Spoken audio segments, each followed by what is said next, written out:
What's the story, Morning Glory? What is the word, Hummingbird? Thank you so much for clicking on my channel and for joining me for this review of the Real Housewives of Beverly Hills, Season 12 Reunion Part 3.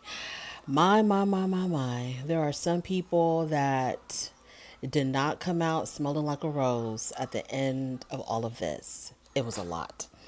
So let's start off with Erica.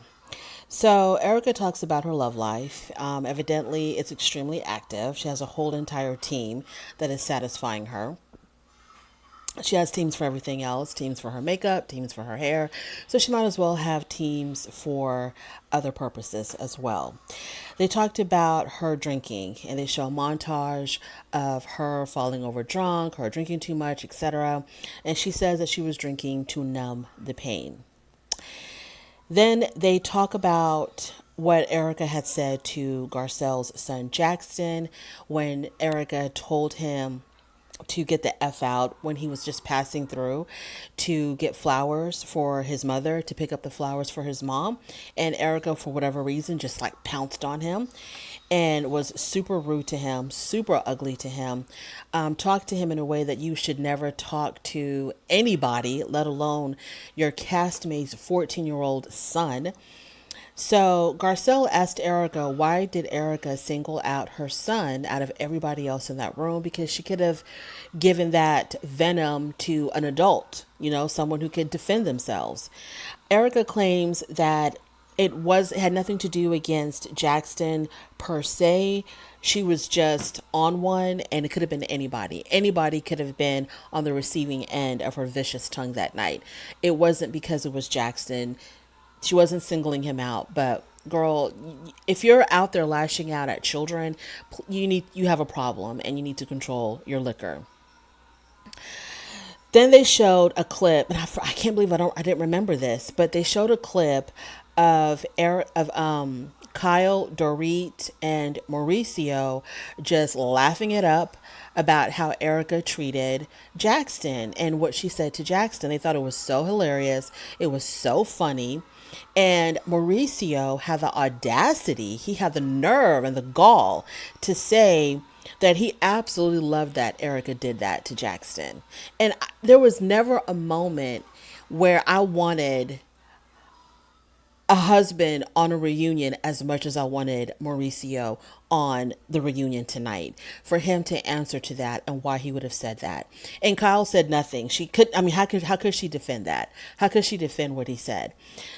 I was just like flabbergasted that Mauricio would say something like that, that he absolutely loved that Erica cussed out Garcelle's son, her 14-year-old son, who was not doing anything to anybody, just trying to pick up the damn flowers for his mom. These people are disgusting. Absolutely disgusting. Kyle obviously says she regrets it. Dorit says she regrets it as well. I don't believe him. The question was asked, how did Garcelle take Erica's apology? Garcelle said, in this group, when somebody apologizes for their wrongdoing, the only thing that you can do is accept it and move on. Even if you feel like you still have unresolved issues with them, the more you talk about it, the more you keep going after they apologize, then you start looking like, the crazy person. People start looking at you kind of funny because it's like, okay, just accept the apology and move on. So it's like they can do whatever, say I'm sorry, and you just have to swallow it and just move on, regardless of how you're really feeling inside. Then they talk about Erica's dismissed cases. So Erica loves to brag about I don't know how many, so I'm just going to throw a number out there. I don't know how many total lawsuits there are against Erica. I don't know how many exactly have been dismissed. I know of one for sure. So I'm just going to throw a number out there. So Erica loves to brag about how these one or two cases have been dismissed against her. Never mentioning the plethora of other cases that are still pending against her, but she likes to highlight the ones that were dismissed against her. And I think one of them was dismissed only because jurisdiction was not proper, but she had to pull out her notes to read the reason why it was dismissed, and basically it was absolving her of any type of wrongdoing whatsoever. But Andy did remind her, and he was quick to remind her, yes, but there's still other lawsuits pending against you, dear. Erica says that Sutton was the first one to call her and congratulate her on her dismissed cases. I'm beginning to wonder if Sutton is a pick me. I'm beginning to wonder if she's that kind of a person that just wants to be accepted and included in the group, and she will lick whatever boots that she has to lick to be accepted by everybody.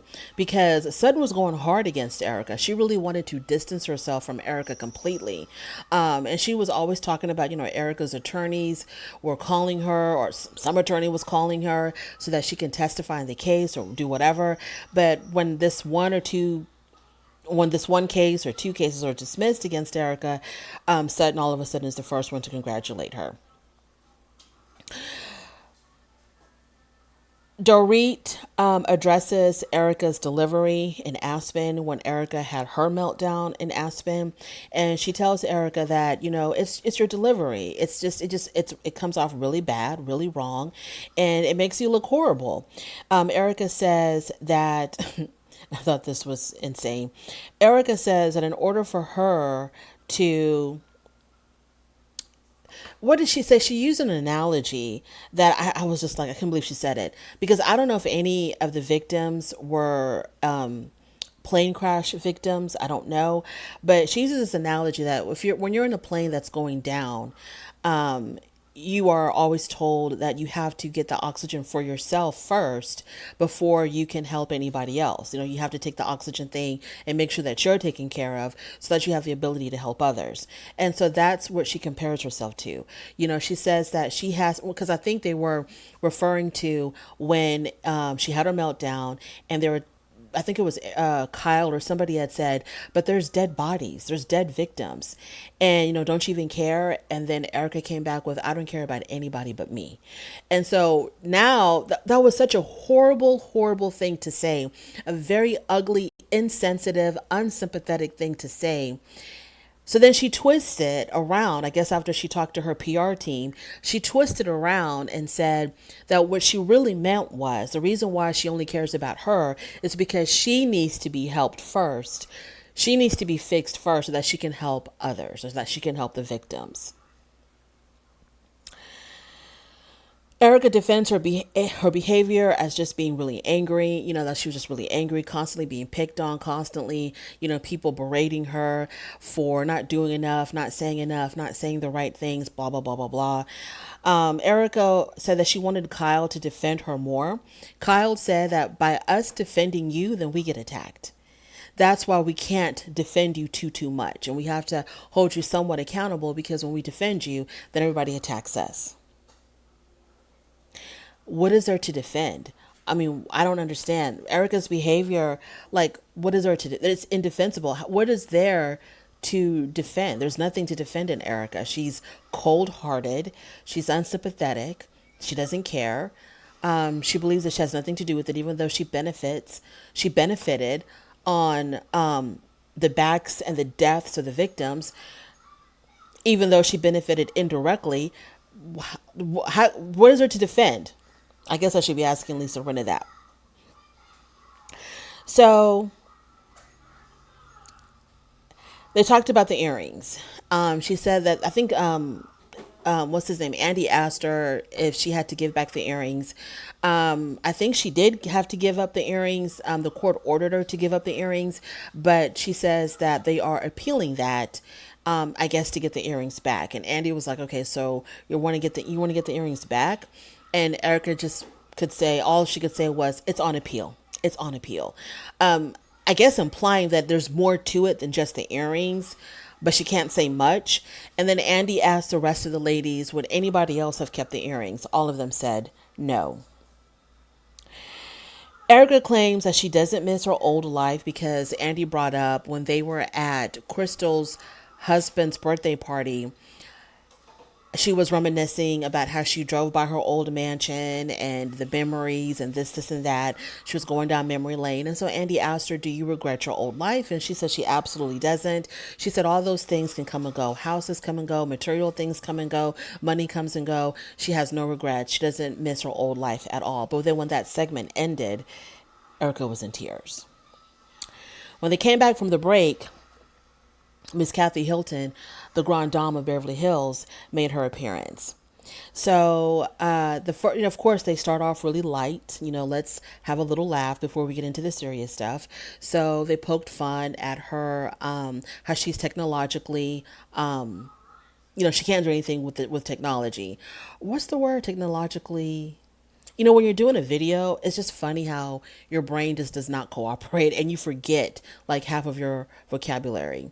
That she has no ability to work technology. I guess that's what I'm trying to say, but I can't think of the word. So they made fun of her. They were poking fun at her. Like she finally learned how to slide into her husband's DM. She finally learned how to post a comment or post messages online on social media or whatever. And then Kathy said, yeah, I learned how to make a post and then I learned how to delete it right away, just like Lisa Rinna. Kathy was more upset at Kyle than Rinna. So they talked about the tequila situation. They talked about her promoting this tequila, promoting it so hard on the show, which is fine. The thing about Kathy promoting the tequila, that was fine. But I guess because, she's not a spokesperson, she's not in advertising or whatever. So she doesn't know how to do it subtly. It was just so funny to me how it would just come up out of nowhere. Like it would just be out of complete, it was just so random. Like all of a sudden she'd shove a bottle in your face and talk about this tequila. So how she did it was funny to me. I wasn't upset or I didn't feel any type of way with her promoting it so hard. That's what you got to do when you have that opportunity to reach millions and millions of people. Obviously you want to promote your product or your family's product or whatever the situation is. But just the way she did it, it was just really funny to me. Like she would hold the bottle so posy. Do you want some tequila? Do you want some tequila? It was just, it was funny. So they talked about the situation at that hat place that Kimosabi that Kala took everybody at, where Rinna had ordered she ordered Kylie Jenner's tequila instead of her own tequila, and instead of Kathy's tequila. And Kathy said that she was more upset at Kyle than she was at Rinna. She also said that she did not believe that Rinna ordered her competitor's tequila on purpose, which I'm like, Kathy, do you not know Rinna? Of course she did it on purpose. Of course she ordered Kylie Jenner's tequila on camera on purpose. But Kathy said that she was more upset at Kyle for not stopping Rinna or not addressing Rinna. And then Kyle really lost it. That was like the first time that she lost it. When she was like, I can't believe that you're blaming me for what someone else is doing. What the hell did you want me to do? And so then Kathy said, I guess whenever Kathy will say something to Kyle or about Kyle that will completely get Kyle unraveled.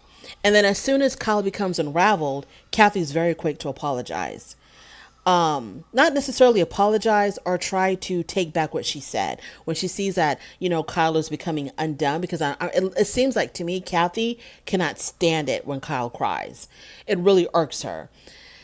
I don't think she feels bad that her sister is crying. I think that she's just, it pisses her off to see Kyle cry. So then she'll take back what she said. And I noticed her doing this throughout the season and also on the reunion. So Kyle got upset, her eyes get all, she gets all teary eyed. Like, what did you want me to do? She ordered the tequila. What did you want me to do? And so then Kathy says, well, I'm not upset at you, Kyle. When I look back at it, I realized I should not have been upset with you, but I was more upset at myself because I shouldn't have had those type of expectations. It seemed like to me she was saying I should not have expected so much from you. That's why I'm upset at myself, because I held you to this really high standard and you didn't live up to it.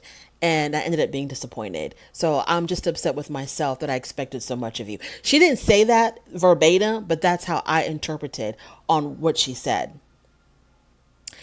Kyle says that she always gets blamed for everything.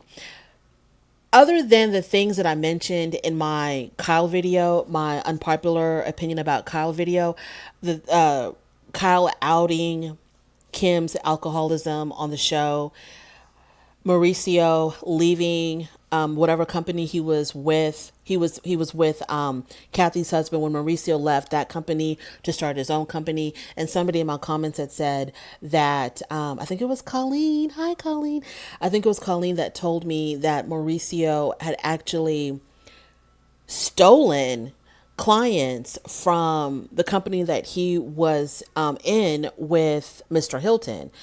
I think his name is Ricky, with Rick Hilton. I can see Kathy blaming Kyle for that. Even though it was Mauricio that did it, I can see Kathy somewhat putting some type of blame on Kyle, like, why couldn't you convince your husband to not do that? Why didn't you control your husband better? Or something like that. Other than that, the outing of Kim's alcoholism and the making of American Woman, I don't know what else Kathy is blaming Kyle on. I have no idea. But it seems like there's a lot of stuff that Kyle feels like her sister blames her for. So she was telling Kathy, I'm always being blamed for everything. And Kathy says to Kyle, because, Kyle is crying, she says to Kyle, stop crying. It's nothing to cry about. Then they asked Kathy to talk about what happened in Aspen at the bar, where everything went down. And Kathy said that they were at the bar. She approached the DJ. She wanted the DJ to play certain music. I guess that at first the DJ didn't do it or didn't want to do it. So then she offered the DJ money. The DJ still didn't do it, refused to do it. And Kathy was like, I've done this before. I've been coming here for an odd number of years. And every time I pay, I can get the songs that I want played. The DJ then asked her, where are you from? Kathy said, LA. Then the DJ said, we'll go back to LA. We don't need you here. And so Kathy got upset and she wanted to leave. And so she went up to her sister and she told her sister that she wanted to leave. And obviously we know what happened after that. Kyle did not leave with her. Instead, she ended up leaving with Rinna. Now, Kyle interjected and said that when Kathy approached her about leaving the bar, it wasn't just, oh, this DJ says something really awful. I don't want to be here anymore. Let's just leave. She approached Kyle in a really aggressive way. And she was like, we're leaving and we're leaving now. Come on, let's go. And so Kyle was like, what the hell is going on here? What are you talking about? So Kyle didn't like it when Kathy talked to her like that, like she was a child, just demanding her to leave when evidently, obviously, I guess Kyle was still enjoying herself and she didn't want to leave. So Kyle had no idea what transpired between Kathy and the DJ, and so she didn't want to leave. And so that's when Rinna took it upon herself to leave with Kathy. So they asked Erica. No, they didn't ask Erica. Andy looked over to the side where Rinna and Erica and Dorit were sitting and Crystal. And Andy asked that side of the room, so what did y'all see happen? And at first it was quiet, like nobody wanted to talk. I was surprised because I thought Rinna would have been the first one to speak. But instead, Erica spoke up and said that she noticed Kathy walking from the dance floor, and I guess Kathy approached Erica, and Erica could see that Kathy was visibly upset. And then Erica asked Kathy, what's wrong? And that's when Kathy said something very derogative about the DJ. I'm assuming that she had called. I'm not assuming. It was kind of clear from, when you looked at Erica's lips because they bleeped it out. But when you looked at Erica's lips and then what was said by Andy afterwards, Kathy had referred to or called the DJ a homophobic slur, like a really nasty, ugly homophobic slur. So when Erica said that, everybody was just shocked. Kyle was surprised. And she looked at her sister and Kathy was like, I didn't say that. I would never say anything like that. I didn't say that. Completely denied it. Andy said there was an investigation that was done. And then Garcelle was like, an investigation? Like, who did the investigation? Like, what are you talking about? And Andy said there was an internal HR investigation, and it came out, the result of the investigation was inconclusive. There was no direct proof that Kathy had said that. It was basically Erica's word against Kathy. Then Okay, so in this whole midst of, so Kathy denied it. And then Kathy did something to me that I thought was extremely odd, and it kind of showed her guilt. Is she deflected and started talking about Erica. And she says, well, I'm surprised that the press didn't talk about how you were there with your Cartier ring, your crocodile bag, your fur coat. Not that wasn't talked about in the press. None of that stuff is yours. You don't that none of that stuff is yours. I guess implying that she bought those things from the money that, the money from the victims. So Erica was like, okay, all that old stuff you're talking about, all that old crap that I was wearing, all that stuff I bought on my own. In fact, the fur coat I bought in Aspen. So what are you talking about? So Kathy says something about, I have a pristine reputation here. And Erica says, not here, not today. So I thought it was really interesting when Kyle said, referring to when they were talking about the slur that Kathy had called the DJ, Kyle said, I didn't hear her say that. I just want to make it clear. I want it on record. I did not hear her say that. And I thought it was interesting that she said that, but she didn't follow up with, but my sister would never say that. My sister doesn't talk like that. Because I know, like, if somebody came to me and said, oh, your mom said XYZ, I'd be like, no, she didn't. My mom doesn't talk like that. My mom doesn't use those words. You know what I mean? Like, there are certain people that wouldn't say certain things. You just know. Obviously, people can be unpredictable. But there are certain people that in your family or in your friend group that would never utter such words. And so, but Kyle didn't say that about Kathy. All she said was, I didn't hear her say that, and left it at that. So then Rinna picks it up and she recounts what happened in the Sprinter van. I think I've been calling it Splinter, but I think it's a Sprinter van. Rinna says that Kathy was venting. Kathy was saying all these horrible things and talking about the network and the ladies on the show, talking about her sister. And so then Kathy said, well, you do remember when I was venting to you that you were like, I get it. I get it. I get it. You're preaching to the choir. You're preaching to the choir, sister. I get it. As, she was implying that whatever she was saying, Rinna was agreeing with, which means that she said those things. She's admitting that she said those things, but she wants to throw Rinna under the bus with her and say, but you were agreeing with everything that I was saying, instead of saying, I was expecting Kathy to say, I didn't say that. I never said those things. You're lying. But instead she goes, yeah, but you were agreeing with me.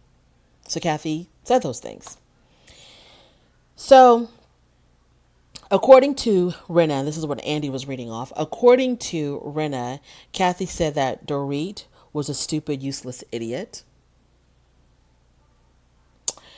Sutton and Crystal were pieces of expletive and that they should be fired. What the hell does Kathy have against Sutton and Crystal? Like, they barely interacted. She talked about destroying. She has a lot of protection in the industry. So she has the ability to take down Bravo, take down NBC, take down, I guess, Andy Cohen. When she talked about taking down the show, that means taking down Andy Cohen. She was going to do all these things and she has all this protection. She doesn't have to worry about any kind of repercussions because she's Kathy Hilton. And also she had said that she was going to destroy Kyle and her family if this was the last thing that she ever did. Kathy denies, so then they talked about the text. So Kathy holds up her phone and she's like, I didn't send you that text. You can look at my phone. It's not even here. Kathy, sweetheart, pumpkin, you should have ran that by someone before you walked on stage.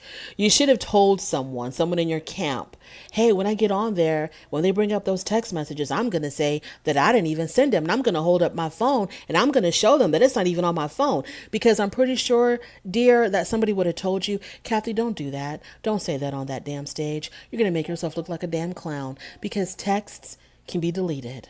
Nobody's going to believe you that you didn't send it. They're just going to think that you deleted them, honey. Why did anybody tell Kathy that? And so then Rena was like, well, let me show you that she did. So Rena pulls up her phone and gives it to Andy, and plain as day, the texts were right there. Obviously, Rena wasn't going to delete them because Rena's on the path of destroying people. So she keeps everything. So Kathy, oh God, this was not Kathy's night. This was not Kathy's night. She looked awful. She looked horrible. Now, what I will say is this. Obviously, Kathy and Rena had some type of camaraderie, some type of friendship, to where Kathy felt like she could trust Rena. And Kathy thought that she was in a safe space. So she felt like she could vent to her friend about how she felt about everybody, including her sister. And there's nothing wrong with that.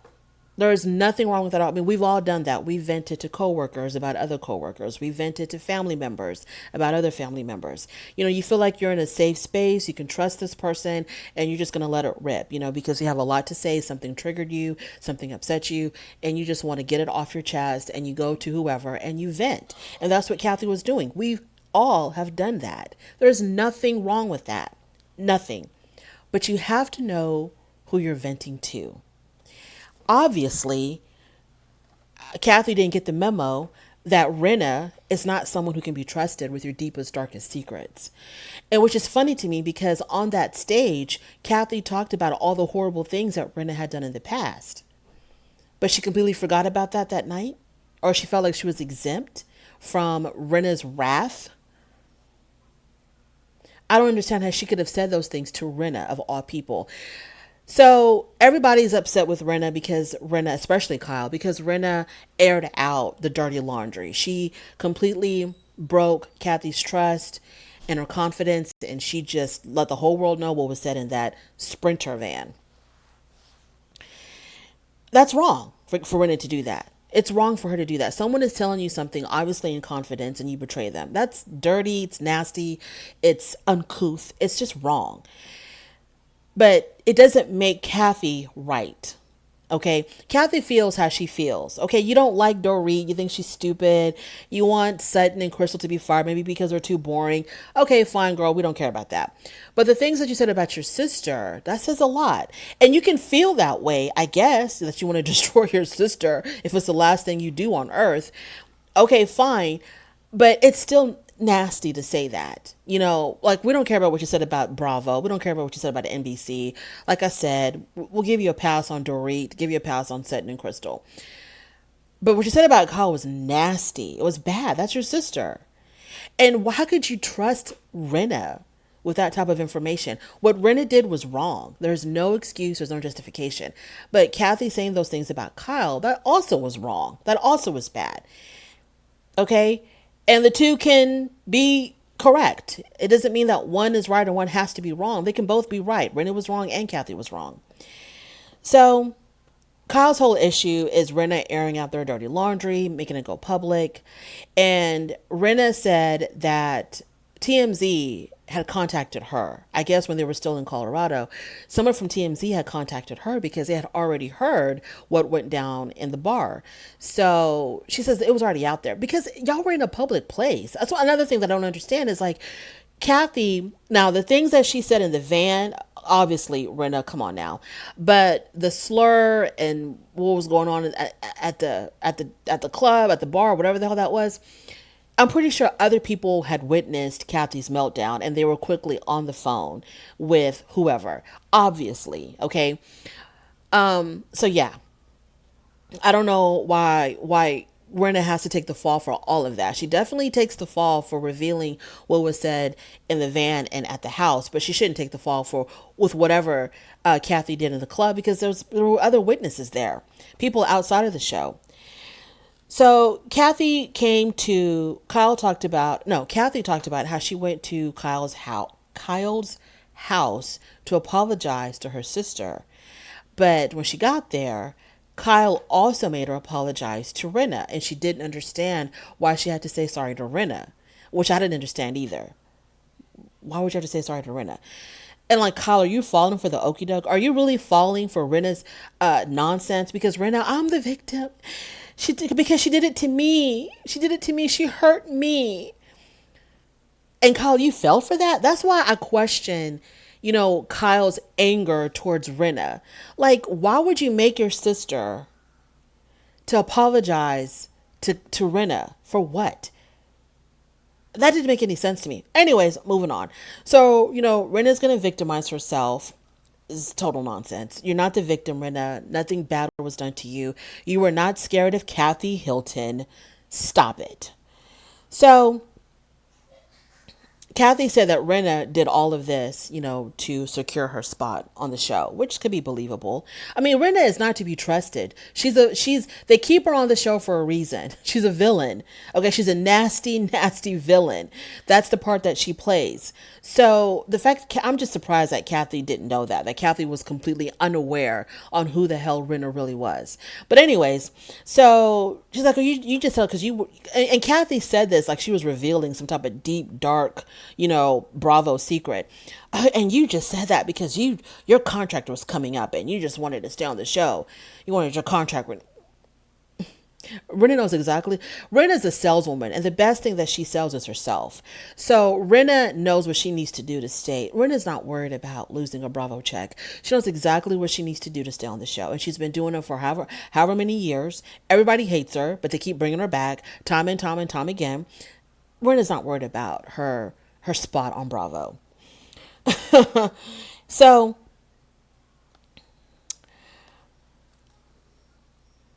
they talked to Rinna about how you should have just left this between the sisters. Why are you getting involved? Da, da, da, da. Don't ask Rinna ethical questions. Please, y'all, don't waste your breath. Do not waste your time asking Rinna ethical or moral questions. She doesn't comprehend. It doesn't compute to her. She did what she did because that's what she does. So whatever, but we understand. Like, look, if Kathy was having an issue with her sister and she was venting to you about the problems about her sister or what she thinks about her sister, you should have just kept your mouth shut and just, throw away the key, put it in the vault, throw away the key, and just let it be, and just what we get. Any other person would have done that, but obviously. Look, let's not even waste time talking about why Rinna did what she did and the whole thing about the sisters. Let's not even. I can't. Rinna says that she's willing to let it go. She goes, okay, I'm willing, because they asked her, when are you going to let this go? And she goes, I'm going to let it go now. Yeah, after you completely destroyed everybody in your path, of course you're going to let it go now. Like, what are you talking about? Kyle tries to talk to her sister Kathy, tries to have a conversation with her, but you can tell that Kathy is tight. Okay, her muscles are wound up. She is tight. She's sitting there completely wound up. And, Kyle is trying to talk to her because Kyle can see that Kathy's pissed off. And Kyle can see that Kathy's just going to take this out on her. And, Kathy, she's just like not really paying attention. She tells Kyle, I don't want to talk about it. They asked Kathy about Farrah's wedding. Kathy, I think they asked her, are you and your family going to attend Farrah's wedding? And Kathy's like, sure. They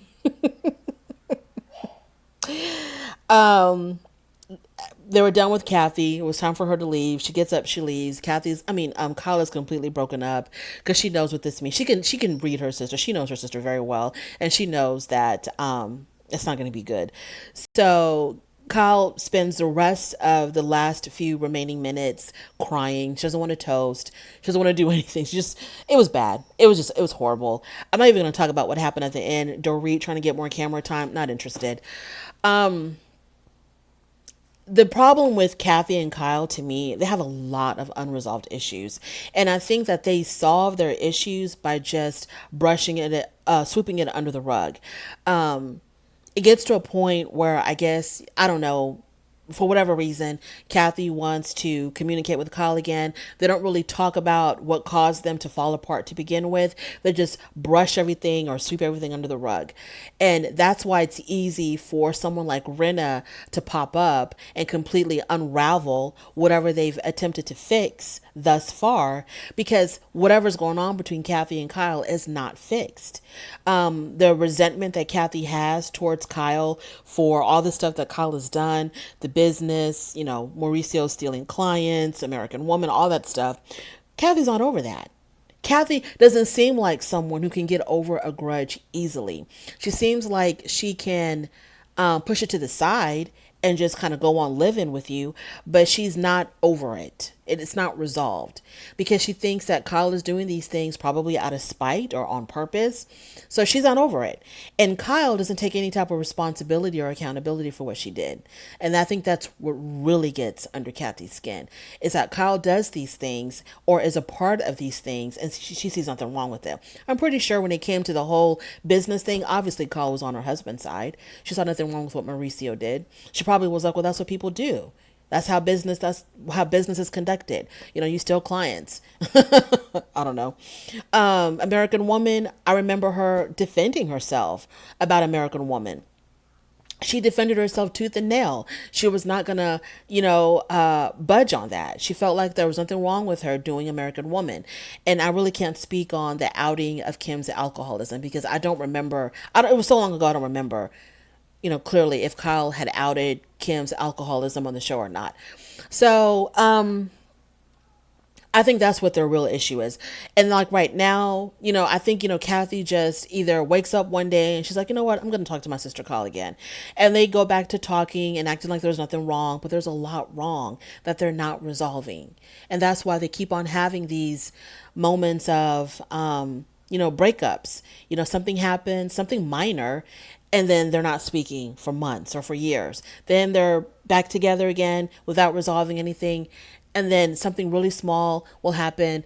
And then, it blows up and Kathy's mad again. So it's just the fact that I don't think Rinna should have, obviously she shouldn't have said what Kathy told her in confidence. She absolutely should not have said that. But if Kyle and Kathy's relationship was really strong and if it was really good, Rinna would have nothing to report on Kyle. It would have just been Kathy ranting and raving about everybody else except Kyle. But she wants to destroy her sister. She said that. She said she wanted to destroy her sister. I believe that she said that. I can tell there's a lot of tension between them. A lot of tension between them. And I can see during the season, it looked like Kathy was trying to get over that, or was trying to move past that. But there was still tension there. Anyways, I'm rambling and I'm repeating myself. What a season. But we can finally put Beverly Hills to rest. Thank God. Thank you so much for joining me. I really do appreciate it. On your way out, please do not forget to rate the video. And if you like this content, please subscribe. And I will definitely talk to you later. Bye.